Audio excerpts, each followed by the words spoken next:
Sabi ng kanyang tatay na si Norberto Titing Manalili, basketball talaga ang hilig. Sabi ng kanyang nanay na si Bernadette, hindi nila mahanap si Titing. Yun pala, nasa basketball court, naglalaro hanggang 7 p.m. Ayaw umuwi. And I'm sure they're very proud of Titing Manalili right now with the way he's playing.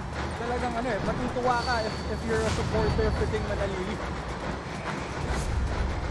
From the Queen City of the South to the Mecca of Philippine sports, Titing Manalili and the Letran Knights are hoping to extend this to a deciding Game 3. And so far, they're doing a great job. They're doing it on both ends of the floor. Talagang maganda yung execution ng San Beda, but Letran is doing everything they can to slow that down. Gonzalez, first basket of the game. And that's the way to start for Nigel Gonzalez. We've been talking about this matchup and how he struggled during that first half. But that's a great attack by Nigel Gonzalez. And what a way for him to come alive.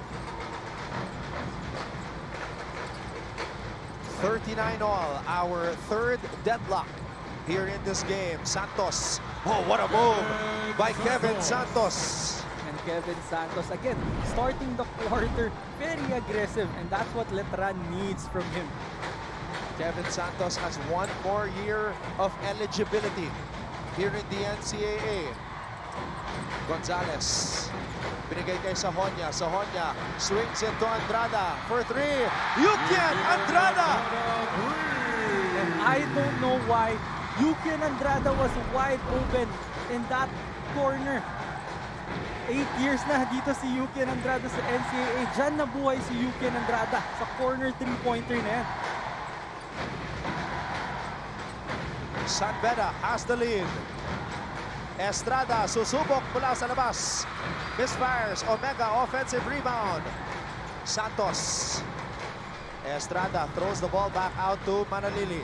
Sahonia giving him space. Manalili on the pull-up. And perhaps something that they will allow Titing Manalili to do. Pull up. Andrada in and out. But you can see Yukian is looking for those shots from the corner now. Let's find out what Coach Yuri Escuela told his players at the dugout. Eto si Christine San Agustin. Thank you so much, Anton. Upon coming into the San Beda dugout, instead of the usual Coach Yuri opening up the halftime huddle, it was graduating team captain Yukian Andrada who addressed his team first by saying, think about all the sacrifice we made to be here. Do you want to put all that to waste? He also said to the team that all of the people that they made the sacrifice for are watching here today, their families, their communities, and now is a perfect time to show them that it has been worth it. All along with this, Coach Yuri was also quick to remind the team that they have to be more aggressive, more physical, and be more faster with their plays in order to keep up with the Knights. All for now, Anton and Renzo. That report by Christine San Agustin was brought to you by McDonald's. Love Koto. You saw Coach Yuri Escueta. This is his 4th season as the head coach of the Red Lions. A former San Beda Red Cub and champion as well. Played for the late great Ato Badolato. Roque has the ball. Roque contra Puno. Roque to Santos. Santos short.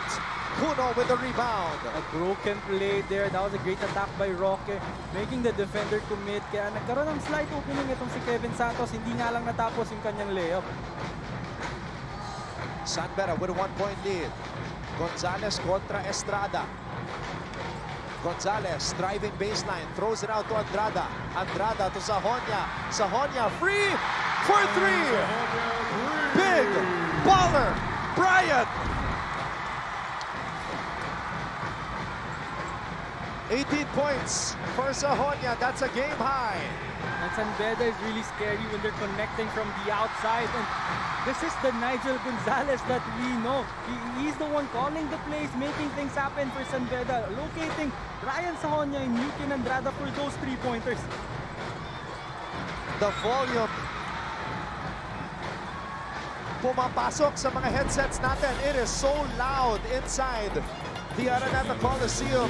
And this Centrum Advanced Moment of the quarter brought to you by Multivitamins Plus Minerals Centrum Advanced, complete from A to Z. Halaga D. Magkukulang. Letran down by 4 with 6 minutes and 42 remaining in the third.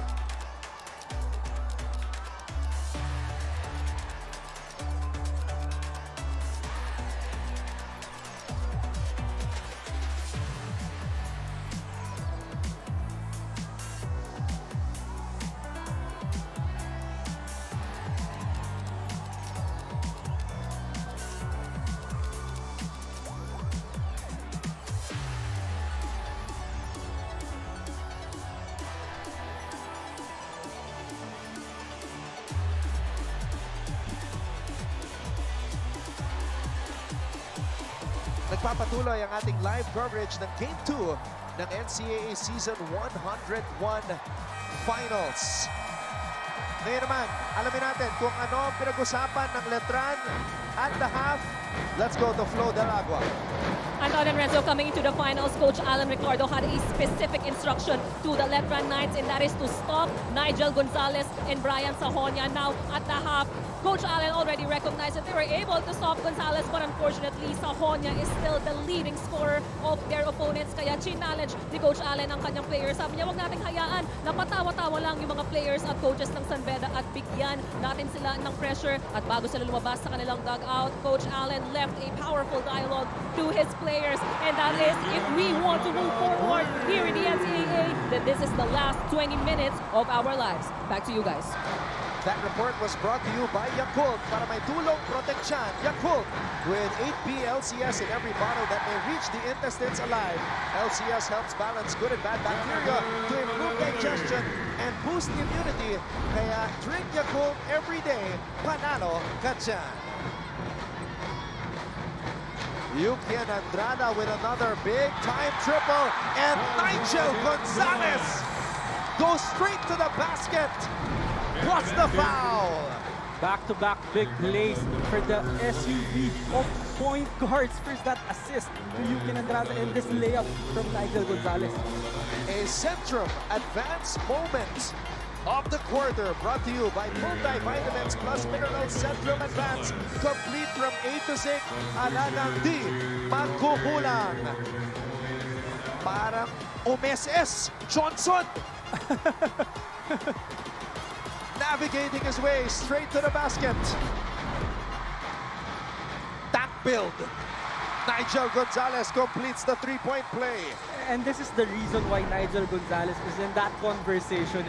Hindi kasing taas ng numbers ni Titing Manalili na po produce niya, but he knows when to attack and look for his teammates and when to score. That's what's impressive from Nigel Gonzalez. Roque. Letran needs a basket. Sajonia with another rebound. And look at that. Eyeball to eyeball with Kevin Santos. Andrada for three. Short.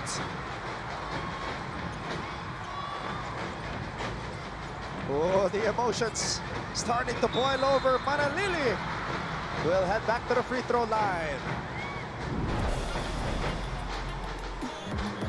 Yakult Instant Replay. Para may tulong proteksyon, Yakult with 8B LCS in every bottle that may reach the intestines alive. LCS helps balance good and bad bacteria to improve digestion and boost immunity. Kaya drink Yakult every day. Panalo ka dyan. At mukhang nanalo din sa staring contest. Ito si Brian Sajonia. Brian Sajonia getting that rebound against Kevin Santos, a much bigger guy. That's why he had every right to look him in the eye and let him know that he got that rebound against him.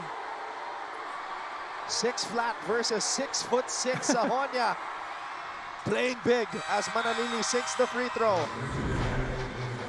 And Bismarckina returns for Joe Celso.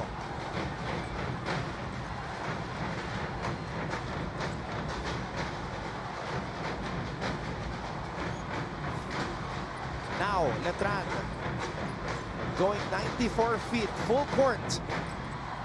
Sajonia, binigay dito kay Gonzalez. Gonzalez to Andrada, back to Nigel.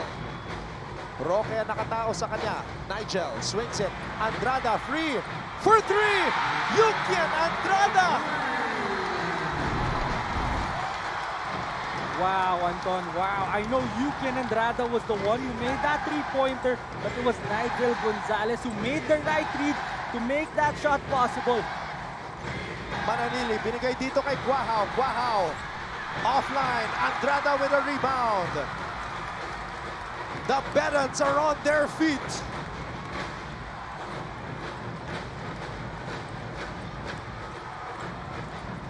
A 9-point advantage here in the third. Sahonia. Roque with a steal. Roque steps on the brakes. Roque gives it to Buenzalida. Downhill, no go, but a foul call.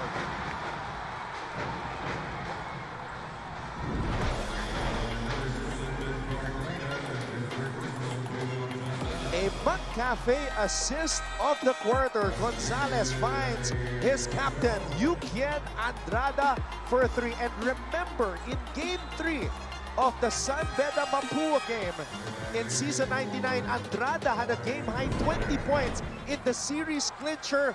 McDonald's, love ko to. And this is what we were talking about Yukin Andrada. Talagang he's not forcing anything. He's just going to his spots, waiting for that ball to go to his hands, and he's just ready to make those kind of shots. So, the 3 champions are on the floor. Andrada, Gonzalez, and Puno. Kasama sila sa Season 99 champion team. And I'm sure Coach Yuri knows that na kaya talaga sila yung pinapalaro ngayon eh. Alam na nila kung paano manalo dito sa level na to eh. So, talaga sila yung bibigyan mo ng maraming chance. And so far, they're really doing a great job here in the second half, especially itong si Nigel Gonzalez. Really just doing the right plays for San Beda. They've been here before. Andrada for 3. And that's going to be 3 free throws for Yukian Andrada. Santos cannot believe it.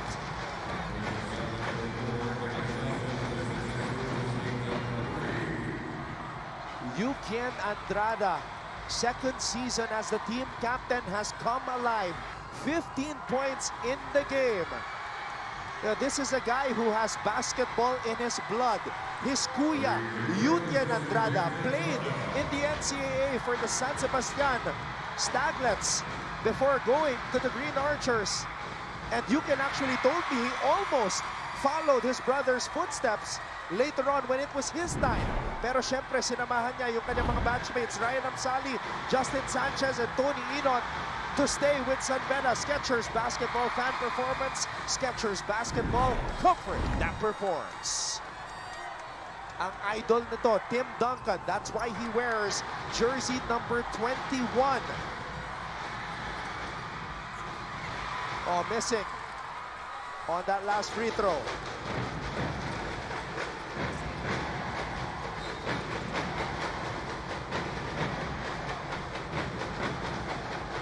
And again, Anton, you've been mentioning na this is one guy for Letran that really has to come alive. Itong si Deo Quaha, of course, with Jimboy Estrada nursing that 3 fouls.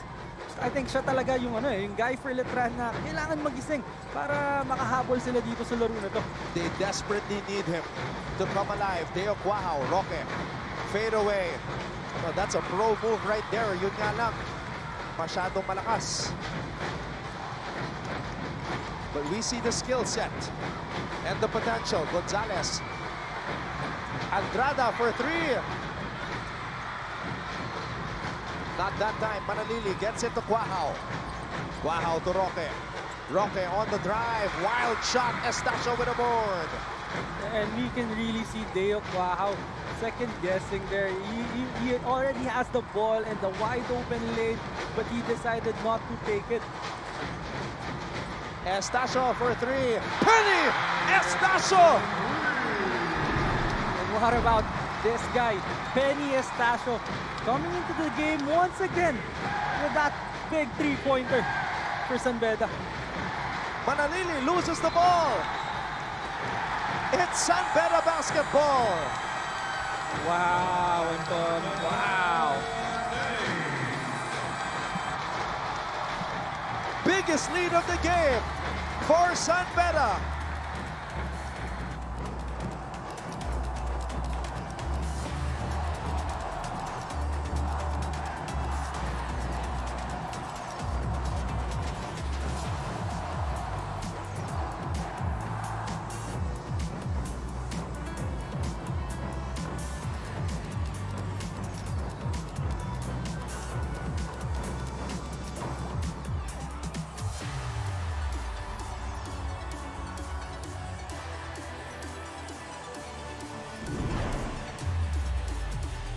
a 14, or rather 12-point cushion for San Beda, 58-46 with 2 minutes and 57 seconds remaining here in the third. Let's check out our McCafe play of the quarter, his second triple of the game. McDonald's, love ko to. You know, there is, I wouldn't say it's a joke, but pinag-uusapan nila na pinagpalit si Jacob Cortez kay Benny Estacio. Parang they switched places. Oh, yeah. Because Benny Estacio was playing for the De La Salle Green Archers. And I think both teams really, talaga nakinabang dun sa pagpapalit na yon. Because, of course, Jacob Cortez is playing well right now. And as well as Benny Estacio. Talagang maganda ang contribution for San Beda in this game. So, right now, thumbs up. Good trade. fair trade talaga. Benny Estacio also wants to win a championship of his own for San Beda. Gonzalez, wow! Nigel Gonzalez! Binuhat! What about the change of speed para dito kay Nigel Gonzalez? As soon as he saw that wide open lane, biglang bumulusok papunta dun sa basket. Tapeño. Roque for three. Roque, third triple of the game. That's huge. Badly needed for the Letran Knights. What a big shot by June Roque, and the Letran Knights right now applying full court pressure para ma-slow down ang opensa ng San Beda. Roque had a good line.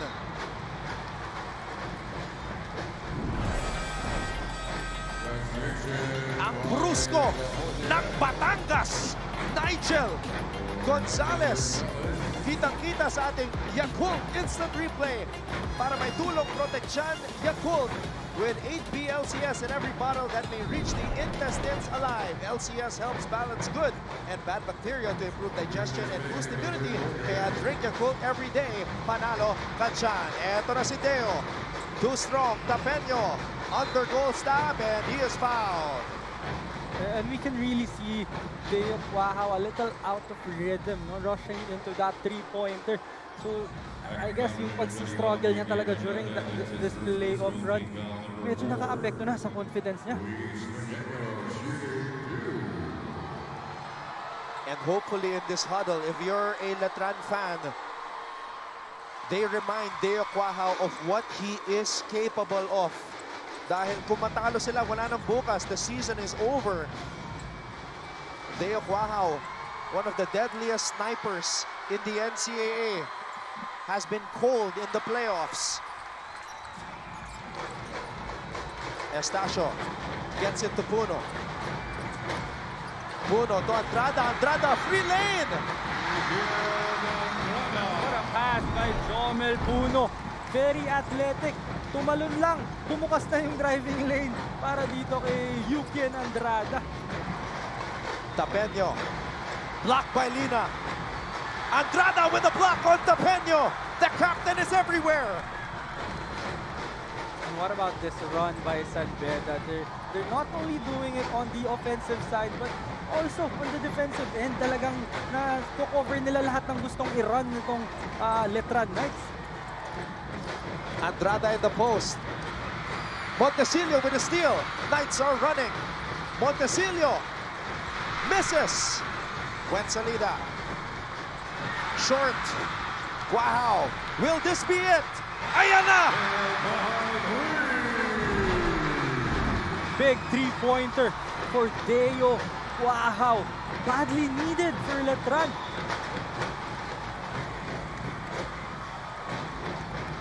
Deo Quahao in the playoffs prior to this game, 7 for 27 from beyond the arc.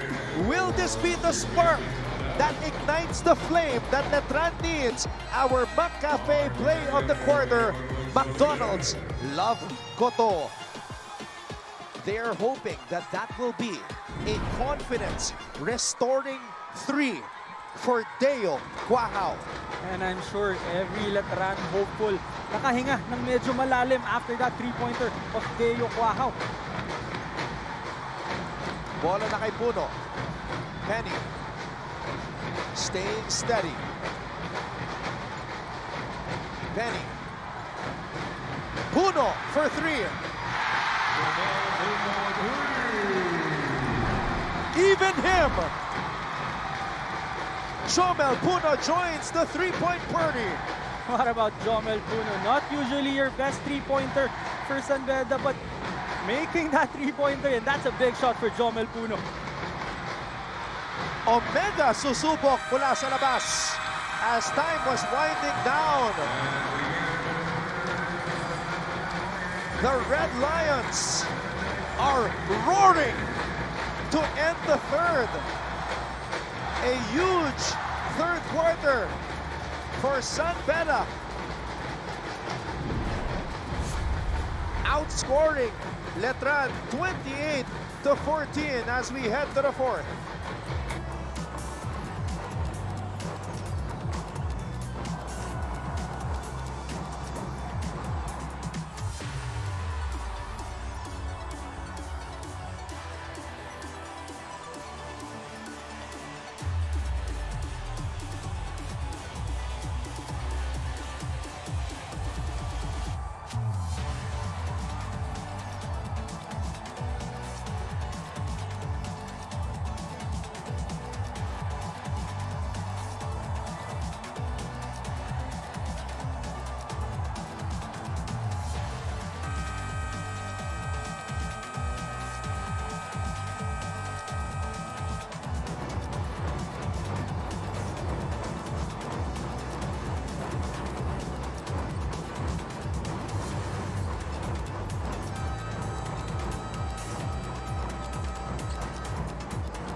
The place to be on this Saturday, December 13, 2025.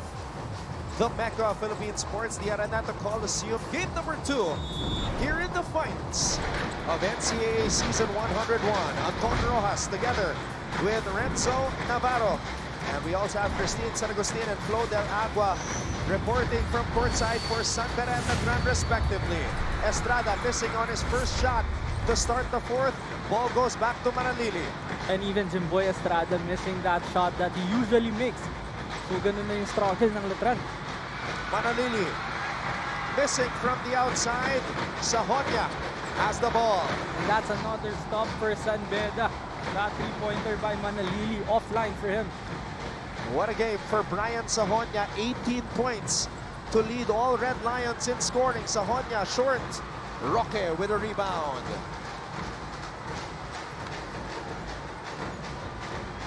Estrada, binalik kay Manalili. They're daring him to take that three. Sahonia sagging on Manalili. You're right, they're giving him too much space and really daring him to shoot that three-pointer because he hasn't made a three-pointer in this game. So yun talaga yung binibigay nila kay Titing Manalili. And Manalili for the season is only shooting 14.9% from beyond the arc. He's only hit 7 threes all season long. And I'm sure the whole San Beda squad is very well aware of that number from Titing Manalili. That's the reason why they're giving it to him. Roque from the corner. Roque with another one. But they should not definitely give this guy enough space to shoot that three-pointer because that's the fourth three-pointer of June Roque. 4 out of 8 from beyond the arc for the pro-bound June Roque. Puno found himself free and just unable to put it down. Now the wide open jumper for Jomel Puno pero nag-fade away pa siya. Omega. Tapeño spins. ZJ Etule is in for San Beda. Manalili. Manalili scores. What a strong move for Titing Manalili. That was against Brian Sahonia, who's usually a great defender, but he was able to get that basket to go. Manalili may be feeling some cramps now. He's stomping his left foot. Let's get an update first at courtside from Christine San Agustin.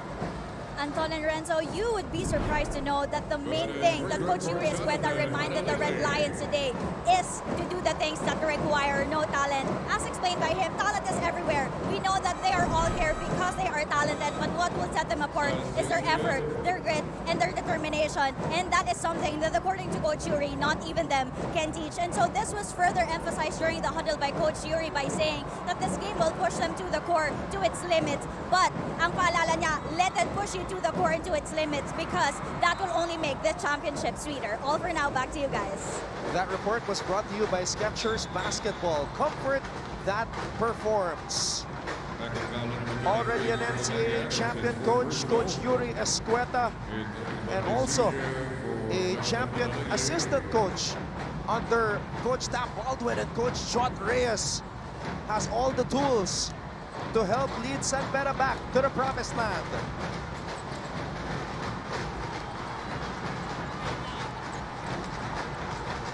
And Nigel Gonzalez and Yukian Andrada is back in the ball game, so we'll see kung anong gagawin nila in this final quarter. Puno missing for three. Estrada. Letran has a window here. Estrada. Fade away. Jimboy Estrada. And that's the shot we want to give for Jimboy Estrada. If you're Letran, talagang kailangan mo siyang paglaruin dyan sa mid-range na yan kasi dyan siya pinaka-effective. Here come the Knights. Umaariba na ang mga Letranista. Gonzalez on the pull-up. Celso, offensive rebound. Celso, fouled. What an offensive rebound for Celso, getting that against three Letran Knights. Estrada grabs his own miss and sinks the fadeaway. Our McCafe play of the quarter, McDonald's Love Goto.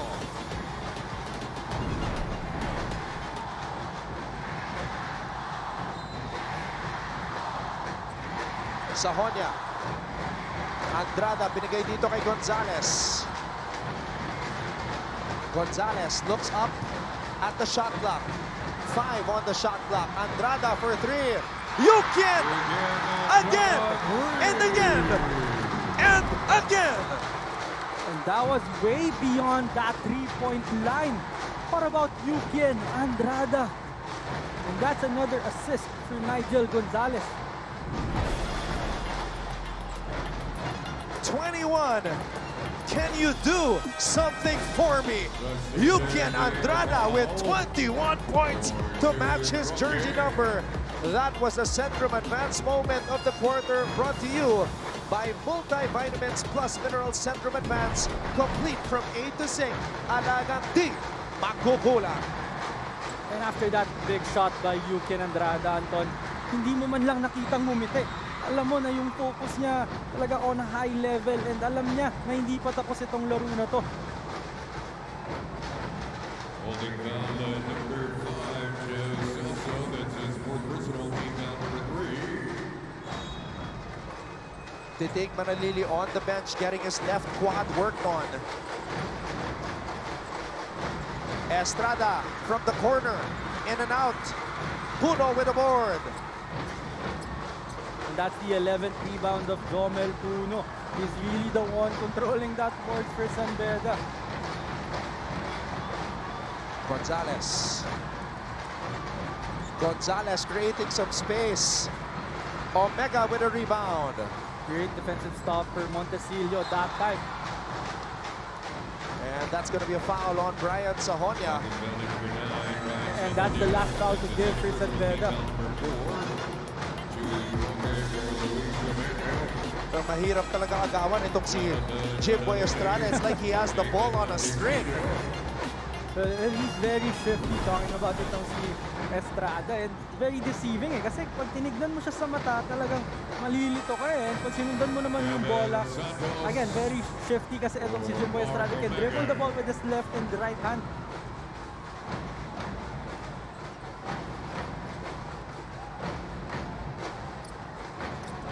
Manalili on the floor along with Roque Estrada, Santos, and Quahao. Manalili's got shooters around him. Oh no! the Knights turned the ball over. And June Roque was wide open for that short jumper. Hindi nga lang niya napansin. Hindi sanay na libre. Itong si June Roque.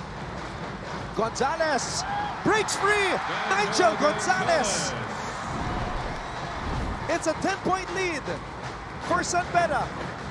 Very simple. Just a burst of speed for Nigel Gonzalez. And as soon as he gathers that basketball, wala nang makakakuha niyan for Nigel Gonzalez.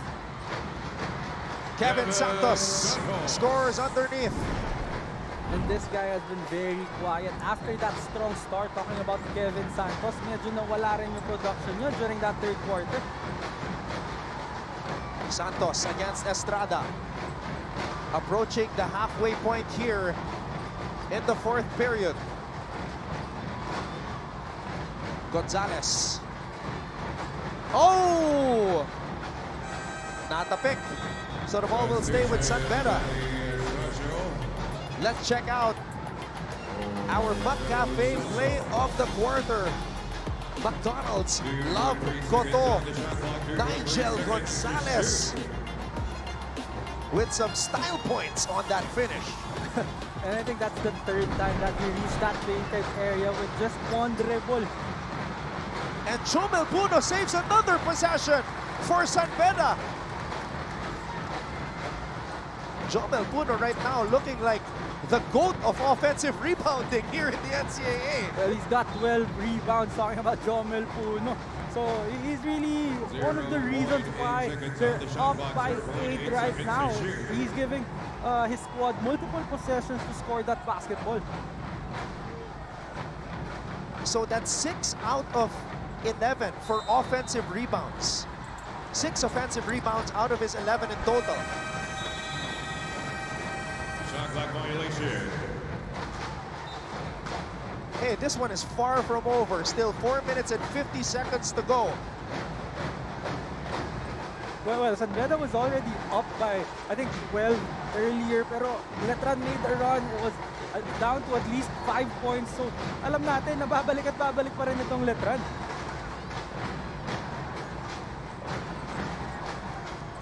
Bola na kay Estrada. Crucial possession right here. Cuajao shoots over Estacio. Sahonia diving for the loose ball. And that's a foul. And did you see Estacio? He was initially in the landing space of Deo. He decided to step back. A smart move by Estacio. Yes, you have to commend itong si Penny Estacio kasi pwedeng masaktan si Deo Cuajao doon, especially with a jump shooter like Deo Cuajao who really jumps high for that jump shot. Medyo masasaktan siya doon. And this is not a good sign for the Knights.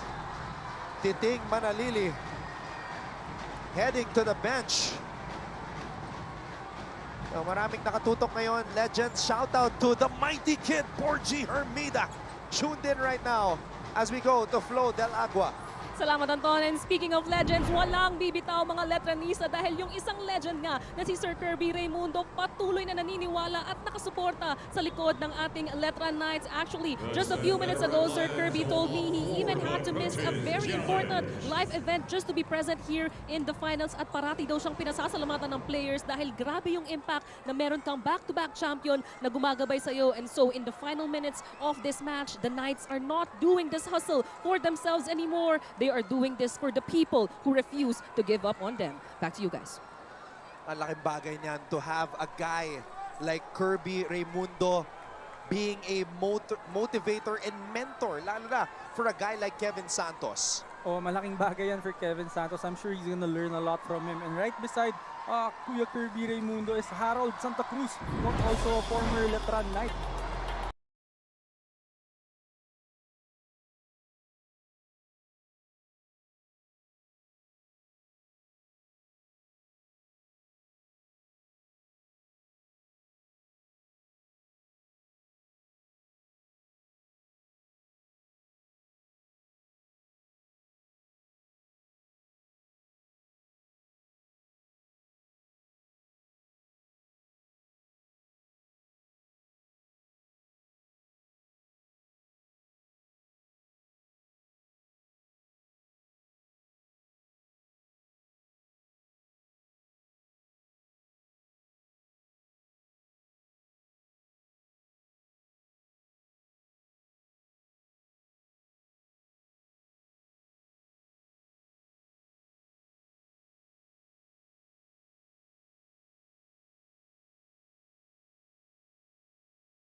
somehow got that shot to go.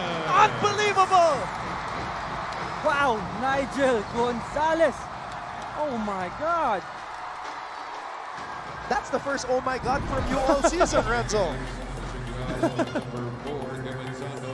Let's check out this Yakult instant replay para may tulong proteksyon. Yakult with 8 BLCS in every bottle that may reach the intestines alive. LCS helps balance good and bad bacteria to improve digestion and boost immunity. Kaya drink Yakult every day. Panalo ka dyan. The possession was going nowhere already. That was a bailout shot by Nigel Gonzalez, getting that ball to go off that bounce. Bumubuhos ang biyaya para sa mga bedista. Estrada. Oh no. Estacio called for a flop there. There was a slight nudge from Jimbo Estrada, but not enough for the referees to call a foul. But our referee, Abdullah Marzouk Alhejaili, the guy who called the flop on John T. Miller, signaling for a flop on Estacio. Gonzalez to Puno. Puno fakes. Puno on a short pull-up. Doesn't drop. Bola na sa Letran. They're still breathing. They're still alive. They're still fighting. Guahao on the step back. Guahao! Siya ang inaantay ng mga Letranista. Lead is down to 4. And that's the shot that they've been looking for. Talking about that three-pointer by Deo Guahao. And an offensive foul against Benny Estacio. And it happened right in front of the San Beda bench. The pressure is mounting. Deo Guahao showing us that his confidence is still there. One of the deadliest shooters in the NCAA. And Estacio called for an offensive foul there. And I'm telling you, Anton, itong si Deo Guahao is really used to these kinds of situations. Kaya kahit anong struggle niyan, makakakuha at makakakuha ng puntos yan.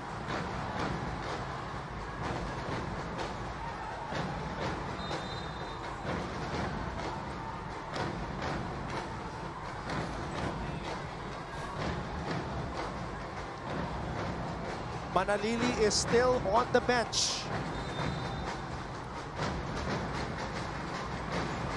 Santos breaking free. Santos is sorry miss at the rim. Roque with an offensive rebound. You're right, that was a sorry miss. Point blank shot by Kevin Santos.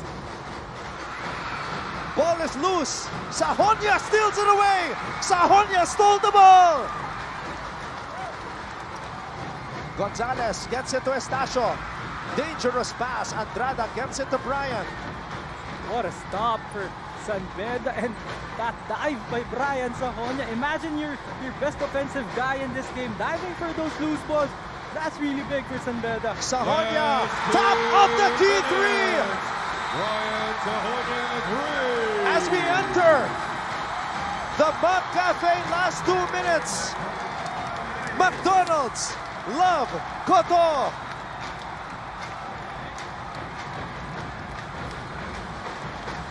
Big baller, Brian Sahonia, with perhaps the biggest three of the game.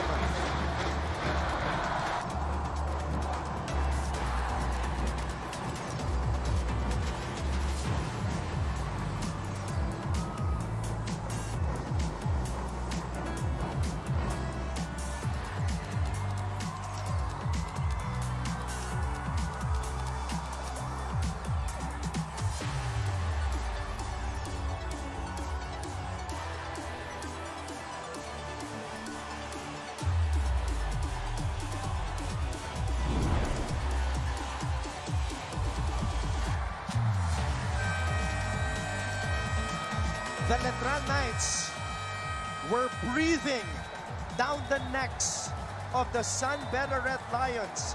They managed to come to within 4. And then Brian Sahonia with all the confidence in the world, hits what could be the biggest shot of the finals over a member of the all-defensive team, the 6'6" Kevin Santos. Are you not entertained?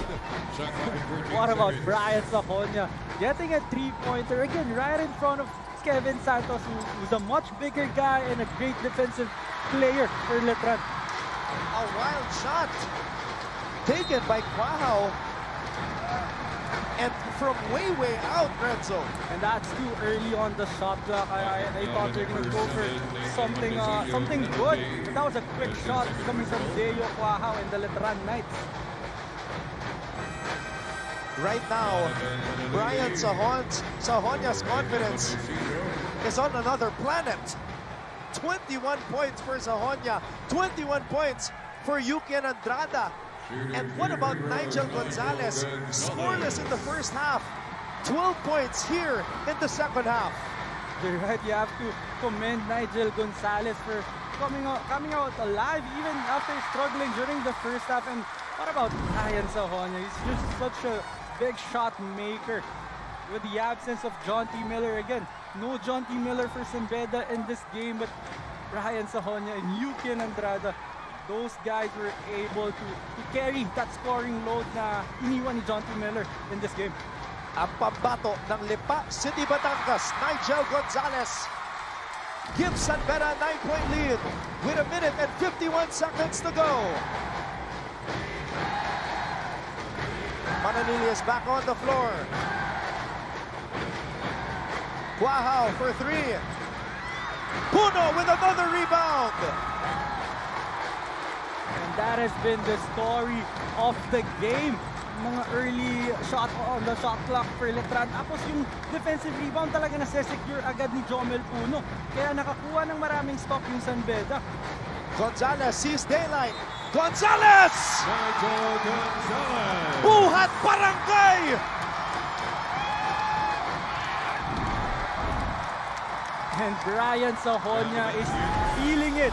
He's talking to the Beda crowd right now. But what about Nigel Gonzalez just going strong to the hole? That's not an ordinary SUV. Coach Yuri Escueta said that's a Mustang.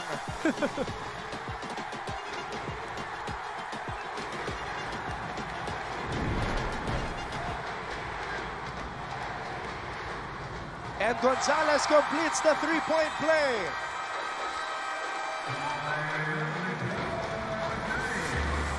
Naaamoy na ng mga Bedista ang championship number 24. Timeout, Letran.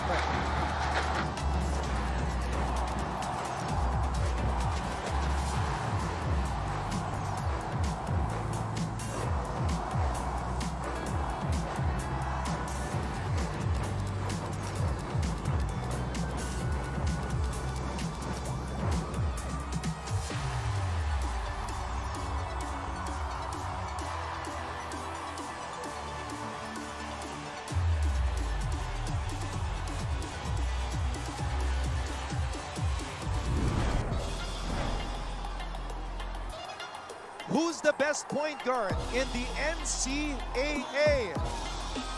Nigel Gonzalez says, well, why not me?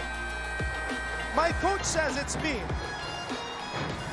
Tank build, Mustang. Ang barako ng Batangas. Lipa City stand-up.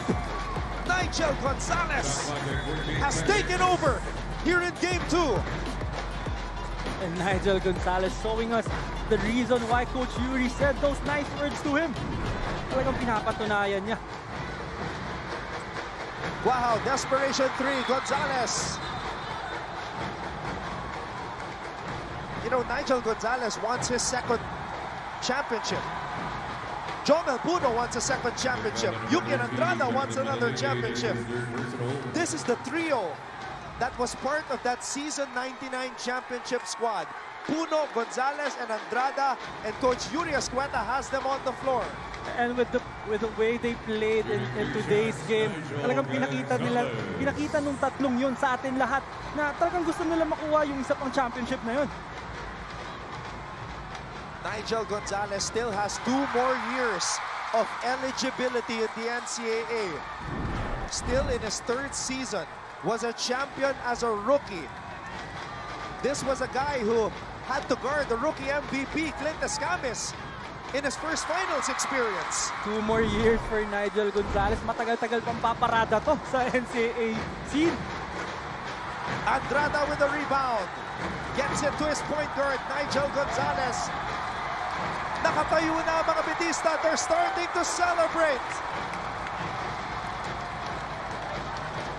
And Anton, this is actually the first time that I saw an emotion on Yukin Andrada's face. He's been really laser focused the entire series, this entire playoff run by San Beda. Ngayon ko lang nakita na merong emosyon itong si Yukin Andrada. Coach Yuri Escueta, moments away from his 2nd championship as an NCAA head coach. Wow.